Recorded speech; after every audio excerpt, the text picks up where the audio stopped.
ரத்தம் கொதிக்கிறது, நரம்பு புடைக்கிறது, என் கரம் துடிக்கிறது. இது மகனுக்கு இருக்கு. அந்த தாய் எதிர்பட்டால் பழி. உயிரை உழவ வைத்து சிறுக சிறுக கொல்ல வைத்த அந்த தாயை மேலே சொல்லுதல் பாவமா, நரகமா? இல்லை, எனக்கு எதுவுமே இல்லை. வழி ஒன்றுதான் எனக்கு சொர்க்கம். புண்ணியம் செய்தவள பாவம் தாய். அவள் முன்னால் அழிக்கப்பட என்ன தவம் செய்திருக்க வேண்டும்? அதை நீ செய்தால்தான் அவளுக்கும் மோட்சம், உனக்கும் சொர்க்கம். உன் தாயை சொன்னா நீ உன் சொல்லி நின்றும் பின்வாங்க மாட்டாயே. யார் அந்த தாய்? அறிந்தால் கூறுங்கள். அந்த தாய் எழுந்து சென்று நீ தேடி தெரிய வேண்டுமா?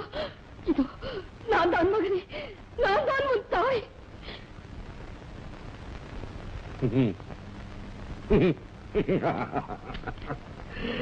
என் தாயின் பால்